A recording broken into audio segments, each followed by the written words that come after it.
Alright, here's what we got here.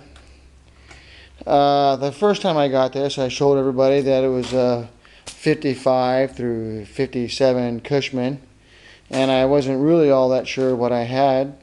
I'm now going to update this that I have a 1956 Cushman Eagle. This is all still very new to me on how things work and all that kind of stuff. It's pretty cool. Just to let you know for an update, one of the things I have found is that when I try to go to start it, and it has this little kickstart right here when you go to kick it over, it was very extremely difficult to stand on, to turn over.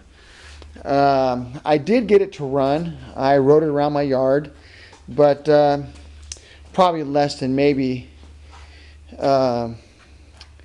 probably about 50 yards at the most, and it seemed like the engine was overheating and all of that, and so I got off of it, brought it back inside. Trying to figure out diagnosis wise to why or how come. I checked my oil level, which was good.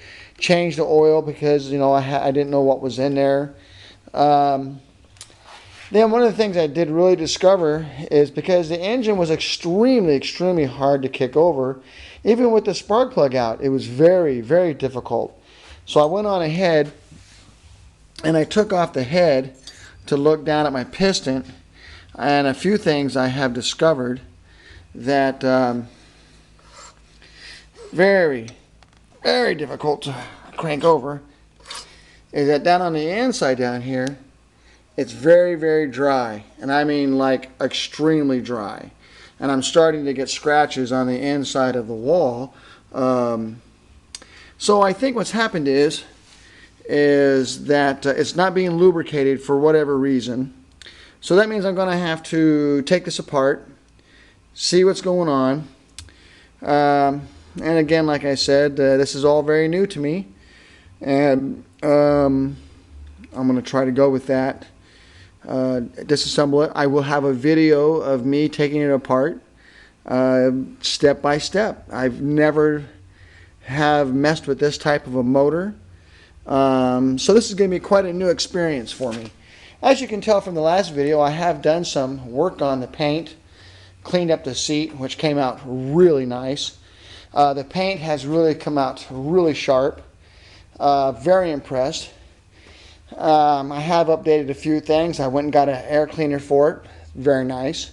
And I learned a few things along the way as the more of the videos that I watch on YouTube. I want to make a quick note. One of the things I have found on YouTube, there is not a lot of information for diagnose, repair, to get one of the things going. And it's like pulling teeth to ask anyone a question to get a hand or help, what it takes to make this thing run and all that kind of stuff. I live out here in the middle of Oklahoma, so as you can tell, there's not really a whole lot of people out here for me to ask. I'm not afraid to take it apart. Like I said, I will have a video of that as I take it apart, disassemble, and so I can share information out there. I think there might be one or maybe a bunch of you guys out there that may be in the same situation I'm in. No one to ask questions, no videos to refer to.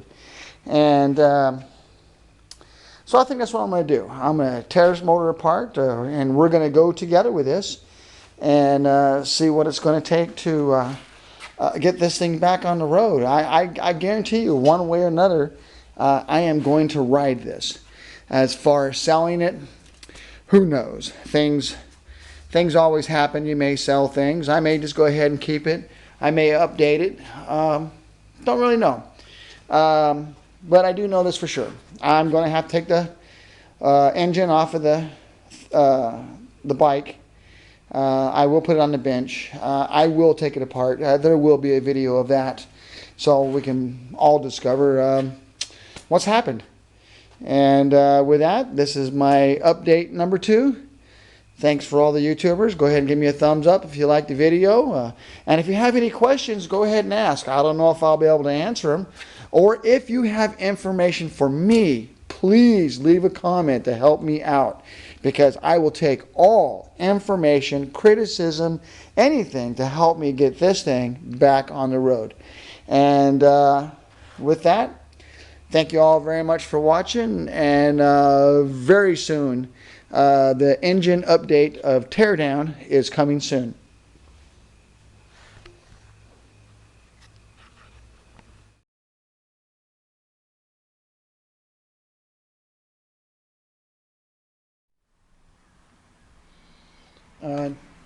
Nightmare Gizmo here, working on my 1956 Cushman Eagle project. Has a 8-horse motor inside of it. As per the last video, we discovered that the piston was scratching the sidewalls, and due to non-lubrication, I took the oil pump apart, and as displayed here, you've got a ball, you've got this cup, and I took this apart exactly how I removed it from the motor. You got this cup that's right here, you have the spring, and then of course you have the plunger. Let's see if you can see that. Yep, now you got the, and then you, over here. So anyway, what I discovered was with diagnosing and all that, discovered that this little part right here, this little cup looking thing, was installed incorrectly due to the rebuild of about 14 years ago, roughly. And due to them installing that incorrectly, has just about froze this motor up, because it was not spraying out the top of this, hitting the splash shield that's mounted to the crank so that it will splash it up to the bottom side of the piston to lubricate the bottom side of the piston. And hence what happened is it almost locked the engine up. So now I got a piston coming, new rings, wrist pins, wrist bushings. The crank seems to be okay as far as the bushings go there. The cam seems to be okay as far as that goes. But this little deal right here, that part right there, the cup needs to be down over the ball. That's how it needs to be installed. So what I'll show you here real quick is how that works. So we go ahead and install the ball. We install our cup, make sure that the cup side is down, not the open notch. That'll put too much pressure on the ball, and it will not pick up any oil. So cup down. And the only reason I'm describing everything of how to do this is because I've never worked on this type of motor before, and I'm thinking that maybe I may not be the only guy out there that's never worked on one of these before. So with that, I do have a little bit of 30 weight oil inside of here. Down on the inside, I've got my pickup screen. We'll drop that down inside there. We'll drop the oil pump down inside there. And what we'll do is we'll start to pump it. And boom. That right there will spray against your splash shield that's on the crank, and that crank will then throw it up to the bottom side of the piston. And man, that thing's working good.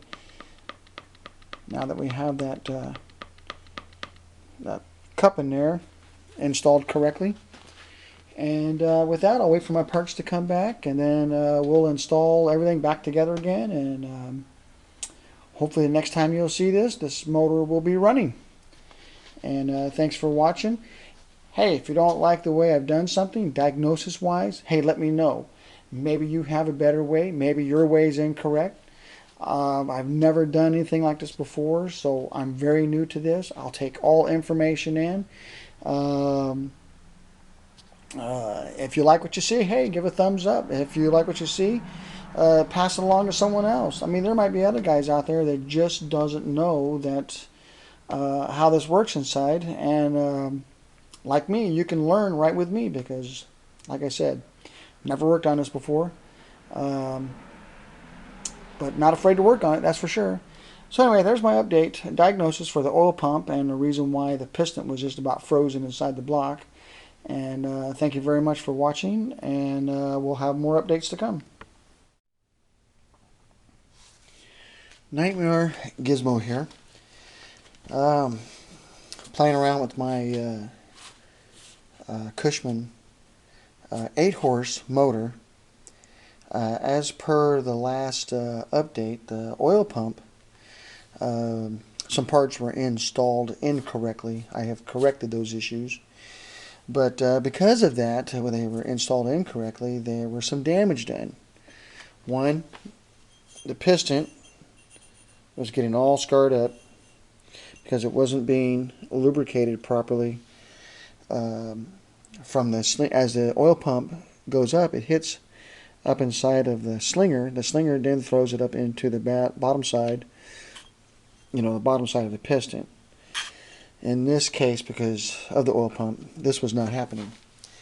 So what's happened is due to the damage of due to the damage of the cylinder, I went on ahead and honed out the cylinder. Came out real nice. The scratches weren't even that deep. It didn't even take all of about 10 minutes. I do have my new piston. I do have the new rings. I've already ring gapped them and everything. Come out very nice. It is a 050 50 over piston. I went on ahead and had to get another bushing for here. I don't know if the heat was too much for it, but here's the old bushing here. And what happened is there's a lubrication port, and on the bushing it's supposed to line up with a rod. Well, when I took it apart, it was down like this. So I believe due to the extreme heat, it spun, and of course that just makes even things worse, that it won't lubricate anything up there. So it's amazing I didn't seize the motor up for what little bit that I did run it. So now that I've installed the new bushing, I've had to sand this out just a little bit to make it so that the wrist pin here goes in real nice. It's pretty sweet. So anyway, I'm just giving you guys an update of where I'm at, and I'm going to be putting this back together. I'm going to install it back inside the block. I'm just here to help guys that have a little bit of knowledge of how to put things together, but maybe have never seen no one do that before. So I thought I would just throw out my thoughts out there. If you have any thoughts of what I can do to the bike, do to the motor, like I said before, this is all very new to me, and I've never done this kind of stuff before. So I thought I would just share my information. If you like what you see, go ahead and give me a thumbs up. Go ahead and subscribe. I'm going to be doing from the motor, internal, all the way to the front end of the bike. Almost, I'm thinking now that I'm into this thing, like a ground-up restoration. But for right now, we're going to be dealing with the pistons, dealing with the rod. We're going to be reinstalling it and put it back together, and hopefully we'll have it running here in a few days, and I will have a video of that. All right, thank you very much, and enjoy.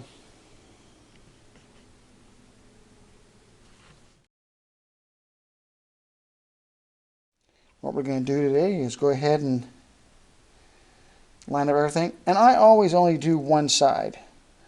I allow the other side to do its deal. Let the cork work. The sealant for me is just there for a little extra protection, as per recommendation.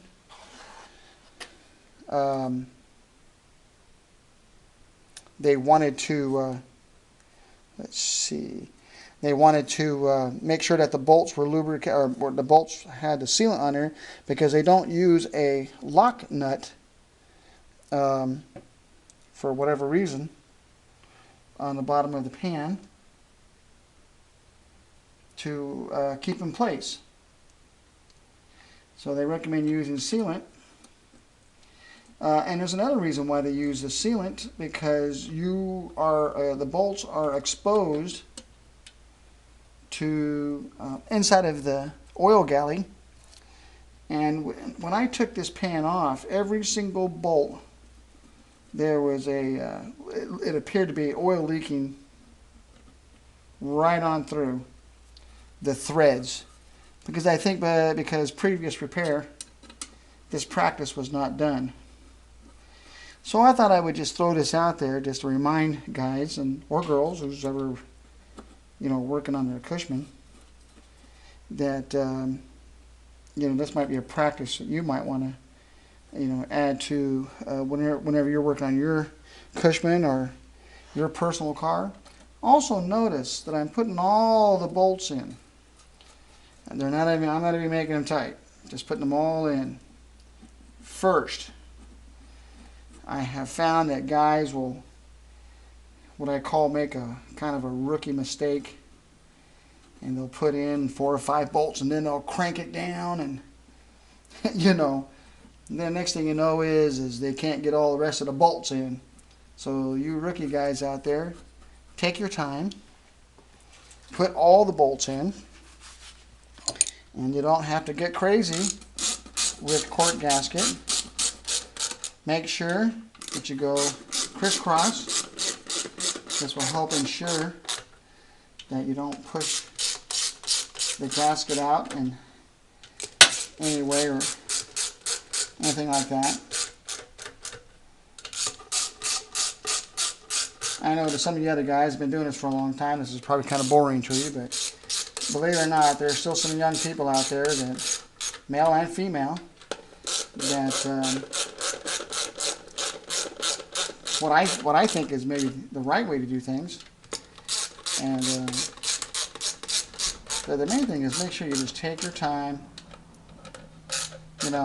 I guess I could break out the torque wrench, and we could be all technical and all that stuff, but I like to do this with just a 1/4 inch drive, get a little hands-on feel. I mean, you can tell when you're starting to overcrank it. You don't have to get crazy with it.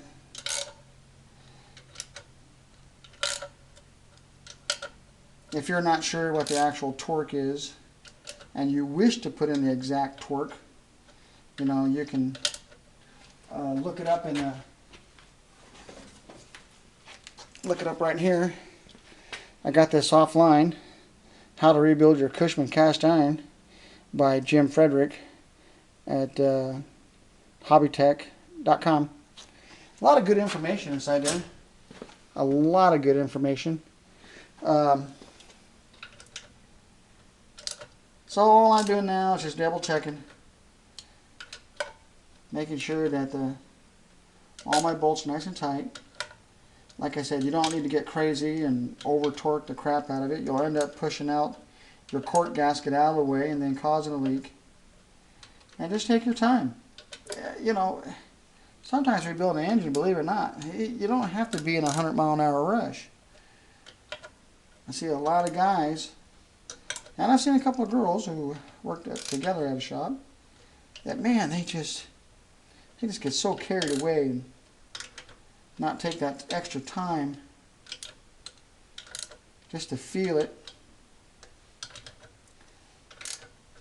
And then what I like to do is any leftover silicone, go ahead and just, that's around the bolts, wipe that away. Mainly because some of you may want to put your bike in a bike show, and I'm sure there'll be some guy out there that's going to look underneath to see how clean this is.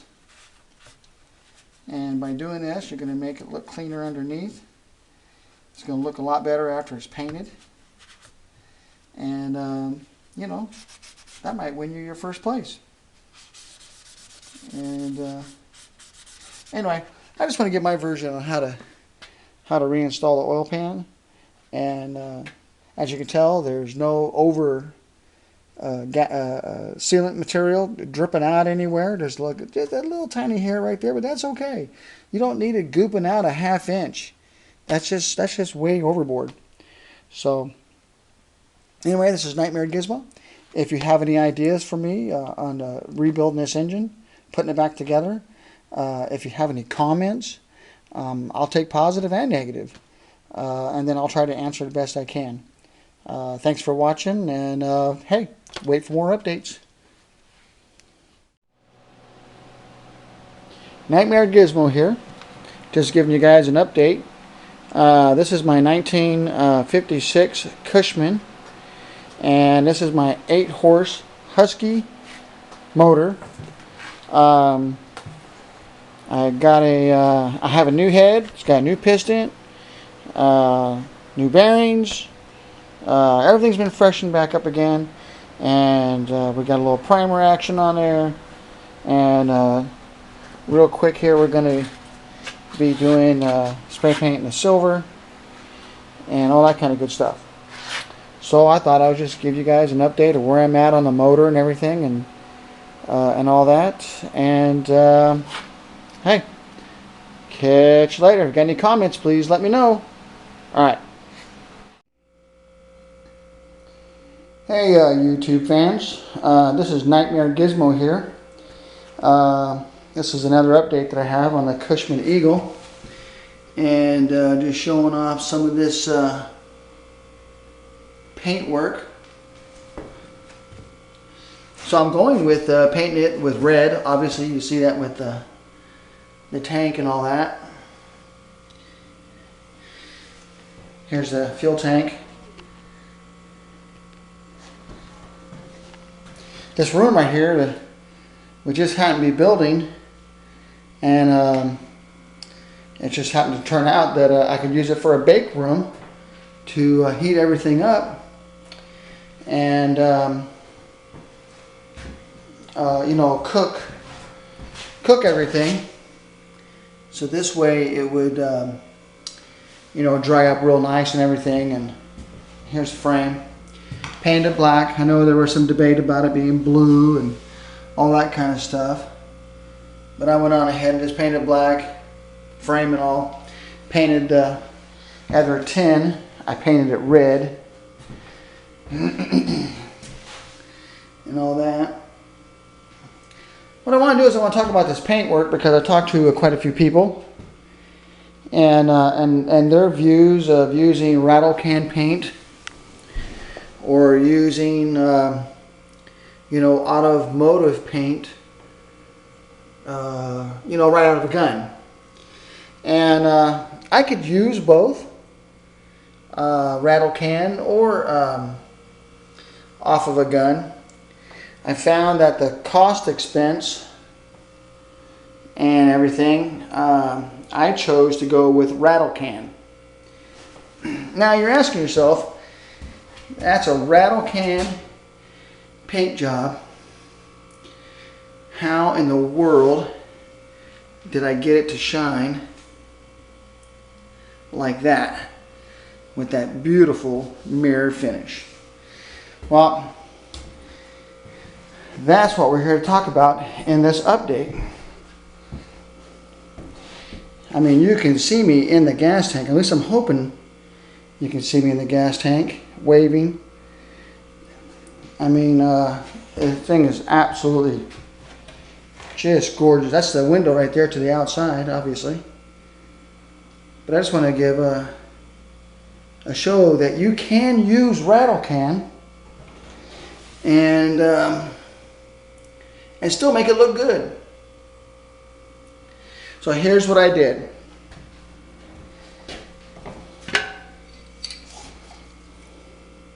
Here, let me make it so we can all see it.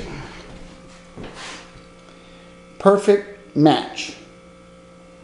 And the color I used is called bright red. For each piece, the gas tank, the two fenders, the front cowl piece, and the red, I used 2 cans of perfect match. between each coat of paint, I wet sanded with 600 grit wet sanding paper. Then, once all that dried through my nice little bake room, which it was basically in 8 hours.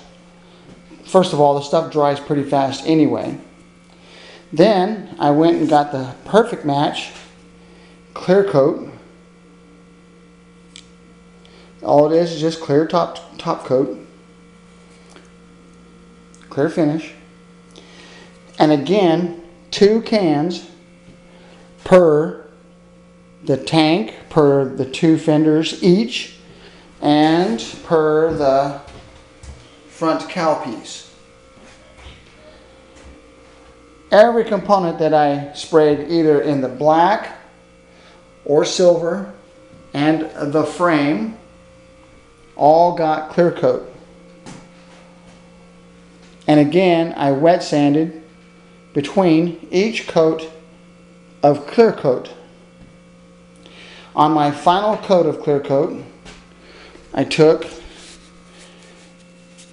3M 06062 compound 3000, and then I just rubbed it by hand. Do not use a machine. I've had this stuff here for about 3 years. All I did was just, shake it up and just started using it and applying it and rubbing it and just taking my time and just basically doing a hand rub and hand rubbing the clear coat until I got what I believe that freaking awesome shine that you can almost sink your hand into. I mean, it came out, I'm telling you, it looks, I don't think this camera can really show any real justice of what, how this came out. So in a couple more days, I'm going to start doing my assembly and putting the Cushman back together. And so I just want to give a quick update. Let all my guys out there, or ladies, that are watching to see how I'm doing this. Now, remember when you're using a rattle can, you just got to take your time with it. You put on a real nice even spray of paint. Be consistent. Do the recommended being 5 to 8 inches away as you're spraying back and forth, and make a complete pattern. As you're spraying, continue all the way across. Go past the fender. Start and come all the way back again. And you keep doing that. So, you're probably asking, how many coats did I get per can? These cans of the perfect match is only 8 ounces. I basically got 3 coats of paint on each component. The gas tank, the front and rear fender each, and that front cowl piece up there. So I hope this helps you guys. I'm just letting you know where I'm at and how far I'm along with getting this bad boy back together with my full total restoration. Hey, if there's people out there that are that you like this video, or man, give me a quick thumbs up, or pass me along. There might be someone else out there that in your group or your world that may be interested in this type of stuff that I'm doing. And man, if you have any questions, ask. If I can't answer it, I'm sure that the web has got the answer. We can, look together and find it. So, but I just want to show you guys my update on my paint work. I think it's coming out really well. I really like it. The shine is unbelievable. If someone says that that's rattle can paint and making it look like that, I challenge them. I'll take this any day. I think it looks fantastic. Looks very, very sharp, very clear, has a lot of depth to it. Looks very deep. Very, very super clear, man. You can see clearly outside.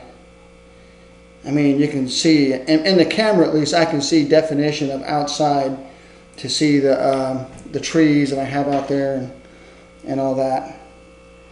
So anyway, this is my next update for paint work on the restoration of the Cushman Eagle. And this is Nightmare Gizmo. Hopefully I'll have another video here in roughly maybe about 2 weeks time. And good luck, have fun, be safe.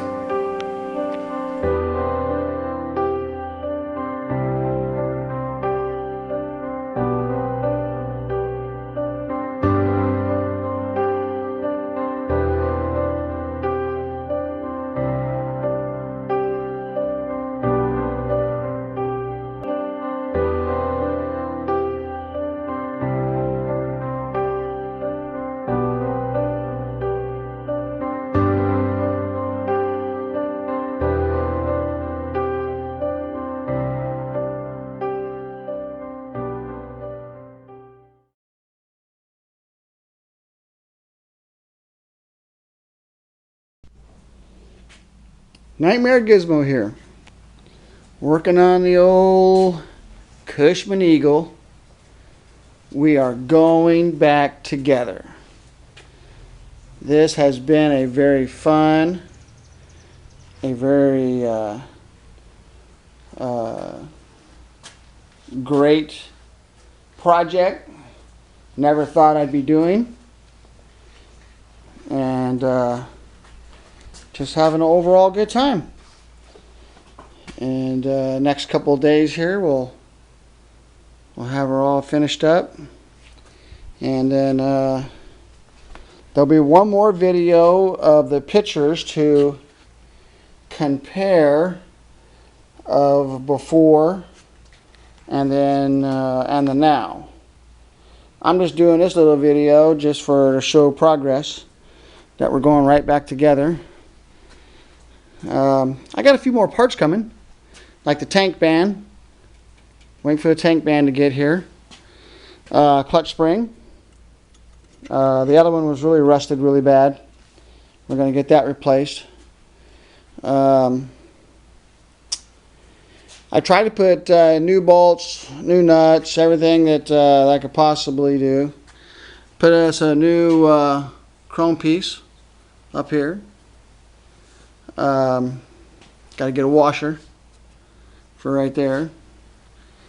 But yeah, man, I'll tell you what, this is a really neat deal. I had a few friends stop by, want to see how long I was, and boy, they had a little shock. Couldn't believe how far along I was. And so I just thought I would just do another quick video, just another update. Oh yeah, got that chrome. I don't want to go crazy on the chrome. I've heard both sides of the story. You know, they say that if you get the chrome and you put a crap load of chrome on there, it just gets crazy, and then it just becomes gaudy. So I only got a few pieces. I got this right here. I got these braces right here, and then on where the forks are at up here, where the handlebars go, I got that chrome. And then only really chrome wise, I'm just going to get the tank band just to really show off that color and everything and separate everything. And that's about pretty much it's going to be chrome. Everything else will be factory, black frame, all the rest of the tin, nice and red,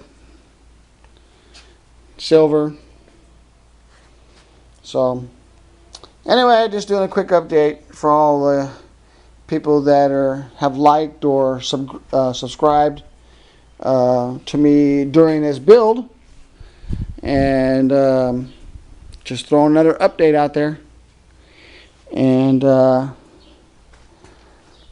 give me a thumbs up, man. If you like what you see, give me a thumbs up. It's really encouraging. I try to go to other people's sites and look what they got, and you know, I give them a thumbs up. Just you know, let them know that, you know, there's people out there that like what they're doing, and you know, and that just encourages to pass it around.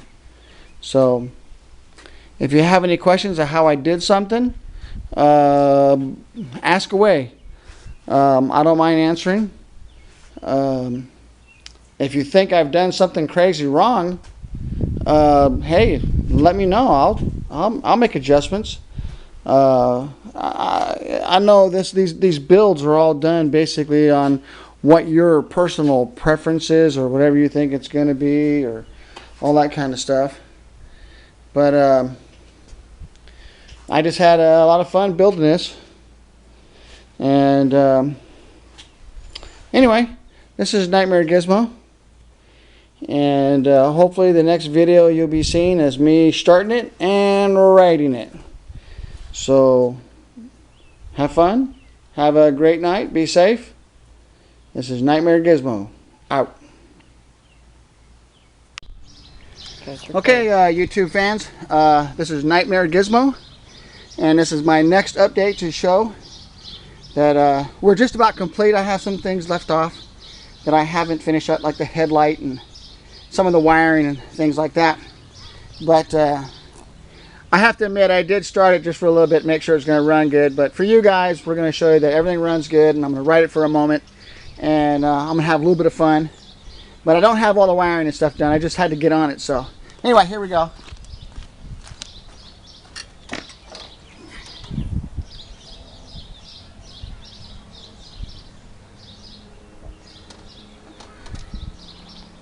Yeah, wrong side. That's nice.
This is Nightmare Gizmo, my 1957 Cushman, completely restored. I'd like to thank all my friends, and hopefully I'll go on a couple of rides and just go out and enjoy it some more, and we'll see what happens. If you got any questions for me, go ahead and ask. I'll do my best to answer. If you have any ideas for me, hey, please pass it along. If you like the video, please give me a thumbs up. It's so cool. Alright, this is Nightmare Gizmo. I'm gone.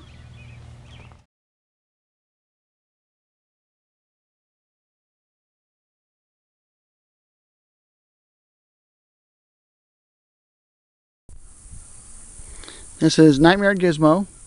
This is on probably going to be my final update on the 57 Cushman Eagle. On this final update, I just want to show a few more things that I've done.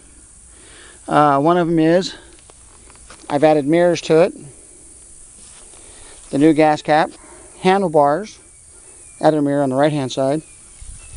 I moved the saddlebag. I know you look in the past videos, you see that the saddlebag was in here, right behind the back of the seat back here. The whole problem with that was, is as I was riding around, it had, with my heavy self, it had pushed down on the springs, which it was tied right here, and it rode right on the exhaust pipe and kind of melted the leather.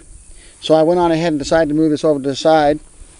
I think it still gives it kind of a neat look and all that. Being that's just giving my last update, which means that the bike is now up for sale. I've been riding around here and there. Haven't really had too much apparent problems and all that. Got this trailer. It's got a hideaway ramp, which hides underneath the deck. Custom built.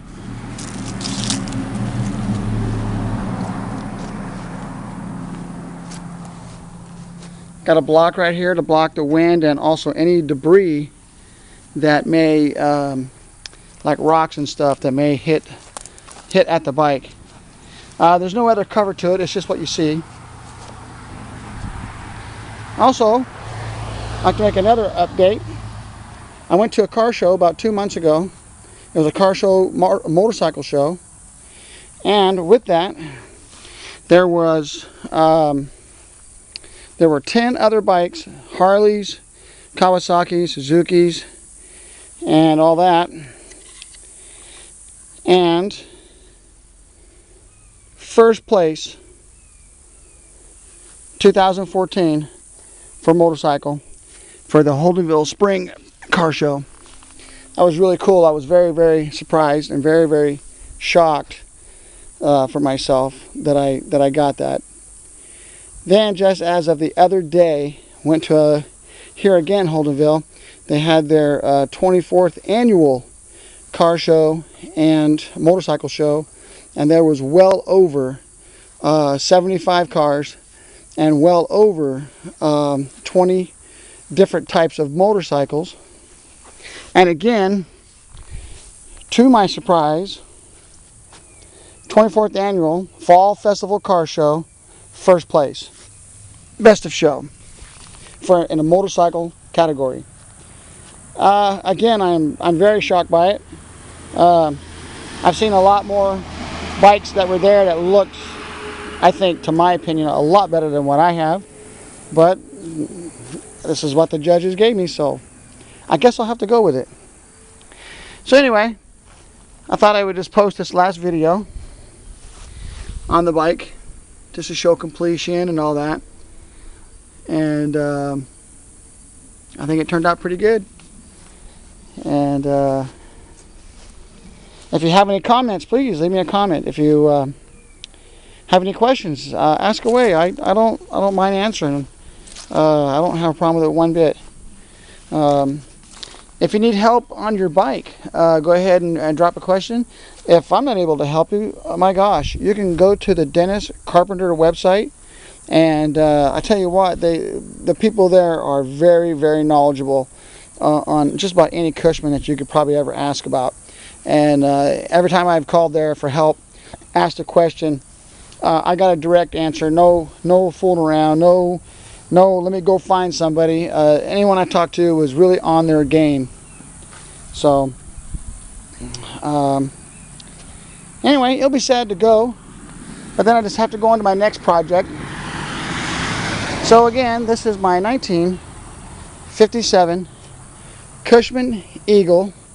They consider this to be the Ironhead, and just want to give you the last update on it.